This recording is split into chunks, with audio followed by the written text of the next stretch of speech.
a ball.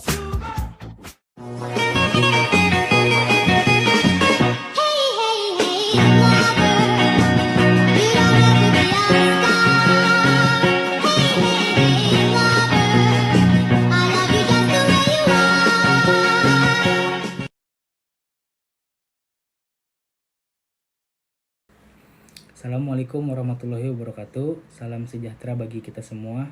Om Swastiastu, Namo Buddhaya, salam kebajikan. Perkenalkan teman-teman, nama saya Nandita Tegar Pratama. Saya mahasiswa Prodi Ilmu Komunikasi di Universitas Pamulang. Pada video kali ini, saya ingin mengajak teman-teman untuk membahas komunikasi yang berlandaskan Pancasila sebagai fondasi kehidupan sosial masyarakat Indonesia. Oke, pertama-tama kita akan membahas bagaimana nilai-nilai luhur Pancasila dapat dijadikan sebagai fondasi dalam menjalin komunikasi yang membangun kehidupan sosial masyarakat Indonesia yang khususnya yang harmonis dan berkeadilan. Komunikasi merupakan bagian yang tak terpisahkan dari kehidupan manusia. Sebagai makhluk sosial, manusia tidak dapat hidup tanpa berinteraksi dan berkomunikasi dengan orang lain.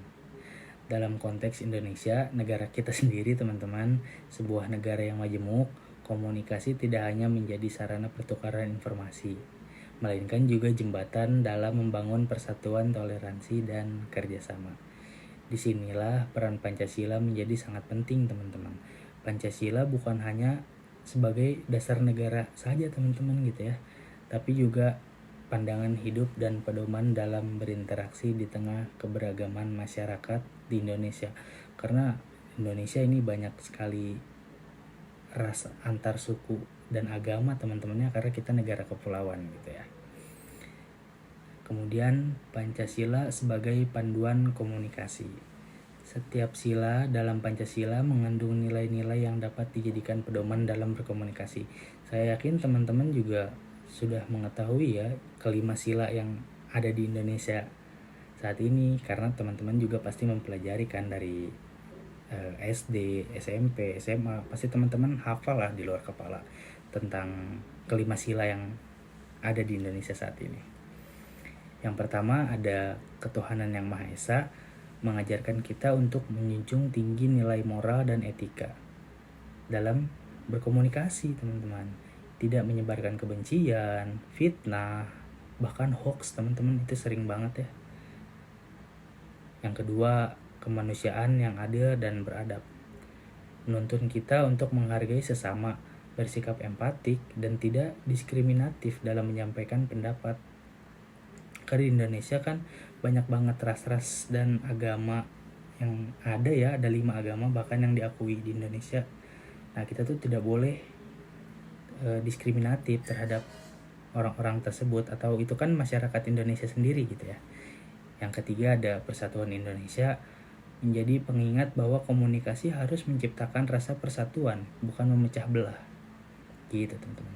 Yang keempat, kerakyatan yang dipimpin oleh hikmat kebijaksanaan dalam permusyawaratan perwakilan, mengajarkan pentingnya dialog, musyawarah, dan menghargai perbedaan dalam diskusi publik. Kita sebagai mahasiswa tentu sering berdiskusi ya dalam lingkungan kampus atau bahkan dalam lingkungan masyarakat gitu ya. Kita harus bermusyawarah terlebih dahulu untuk mendapatkan suatu kesepakatan yang disepakati bersama, yaitu mufakat gitu teman-teman ya.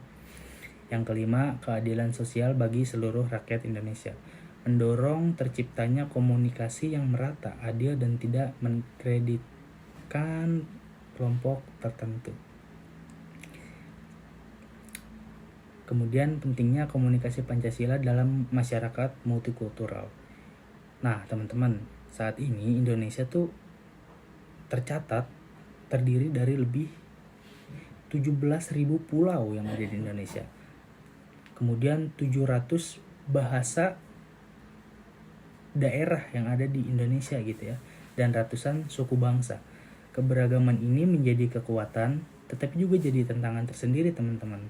Tanpa komunikasi yang berlandaskan nilai-nilai Pancasila, keberagaman justru bisa memicu timbulnya konflik gitu teman-teman ya. Contoh nyata yang bisa kita lihat dalam kehidupan sehari-hari seperti di media sosial gitu, khususnya di Instagram yang saya sering mainin sendiri teman-teman. Perbedaan pendapat kerap menjadi disampaikan dengan ujaran kebencian. Disinilah pentingnya mengedepankan nilai-nilai Pancasila agar komunikasi menjadi sarana yang menyatukan, bukan memecah, teman-teman. Nah, tantangan komunikasinya, implementasi nilai-nilai Pancasila dalam komunikasi masih menghadapi berbagai tantangan gitu, teman-teman ya. Yang pertama ada lunturnya etika komunikasi, khususnya di ruang digital. Nah, balik lagi ke yang tadi, media digital, ruang digitalnya itu Instagram, karena saya juga sering main gitu, teman-teman.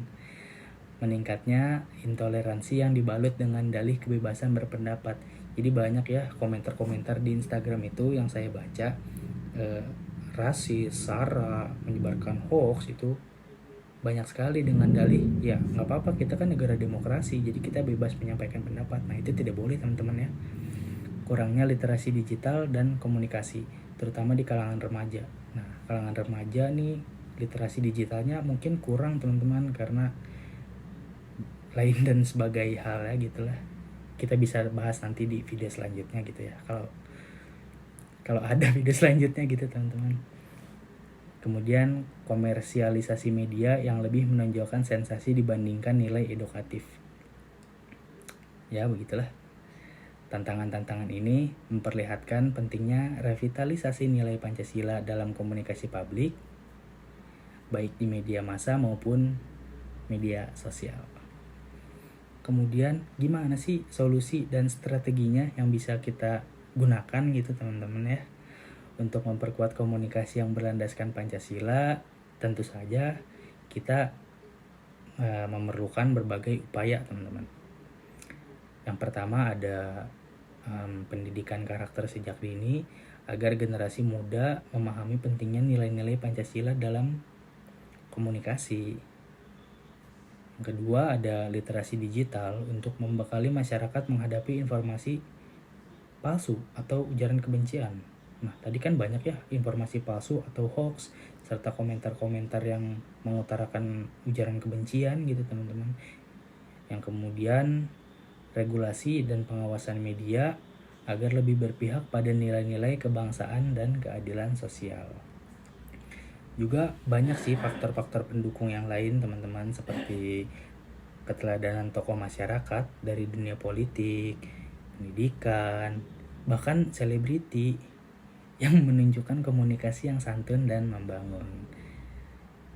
Kemudian saya juga ingin mengajak teman-teman untuk membahas gimana sih peran mahasiswa dan kaum muda sebagai agen perubahan gitu ya. Mahasiswa dan kaum muda memiliki peran strategis, teman-teman, justru di sini ya. Menjadi yang pertama, menjadi pelopor komunikasi yang inklusif, kritis, namun harus tetap etis, teman-teman, agar keren.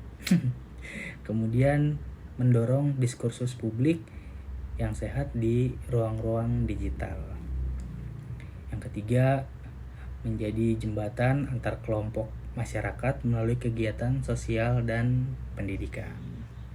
Sebagai generasi yang melek teknologi dan informasi, kaum muda kita gitu ya bisa menjadi ujung tombak dalam menyebarkan nilai-nilai Pancasila dalam media sosial. Kan banyak tuh ya media sosial yang bisa kita gunakan, yang kita kendarai untuk menyebarkan nilai-nilai Pancasila gitu ya. Kan banyak, ada podcast, blog, terus berbagai platform lain kayak Instagram, YouTube seperti ini. Banyak lah, teman-teman, nanti kita bisa bahas lagi ya. Terus saya mengambil studi kasus, teman-teman, misalnya dari program Kampung Pancasila yang diinisiasi oleh TNI di berbagai wilayah, menunjukkan bagaimana nilai-nilai Pancasila bisa diinternalisasi, teman-teman, dalam kehidupan bermasyarakat, termasuk dalam cara warga berkomunikasi antar agama dan antar suku gitu. Atau ada lagi contoh yang lain, teman-teman, contoh gerakan komunikasi digital, komunitas digital, teman-teman, maaf, yang membentuk netizen santun. Itu ramai kan dulu kemarin-kemarin tagar ya di media sosial, sebagai upaya kolektif untuk menciptakan budaya digital yang sehat dan menghargai perbedaan. Nah, teman-teman, sebagai penutup, kita ingat kembali gitu, teman-teman ya. Komunikasi bukan sekedar berbicara atau menyampaikan pesan saja teman-teman, tetapi tentang membangun hubungan yang menciptakan pemahaman bersama dengan menjadikan Pancasila sebagai landasan komunikasinya. Harus, karena kita negara Indonesia yang berlandaskan Pancasila teman-teman, itu sudah diatur ya.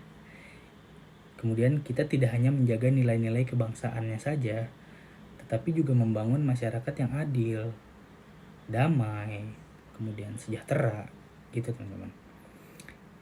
Kemudian kita semua memiliki tanggung jawab teman-teman untuk menjaga kualitas komunikasi baik di dunia nyata atau dunia maya teman-teman, dengan berpegang pada nilai-nilai Pancasila.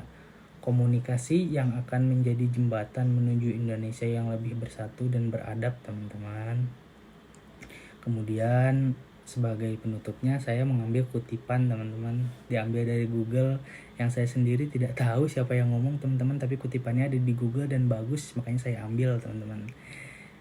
Kutipannya berbunyinya seperti ini: Pancasila bukan hanya milik negara, tetapi milik seluruh rakyat Indonesia. Maka jadikanlah ia nafas dalam setiap ucapan, sikap, dan tindakan kita. Nah teman-teman, terima kasih ya sudah menonton video ini. Kurang lebihnya saya mohon maaf teman-teman, karena saya juga masih pemula ya dalam buat konten untuk diupload di YouTube teman-teman. Ini saya baru pertama kali nih. Gitulah kurang lebihnya, saya mohon maaf. Assalamualaikum warahmatullahi wabarakatuh. Salam komunikasi Pancasila.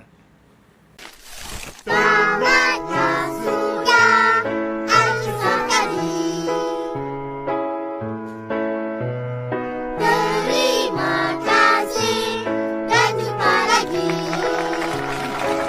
Om Anton lari maraton.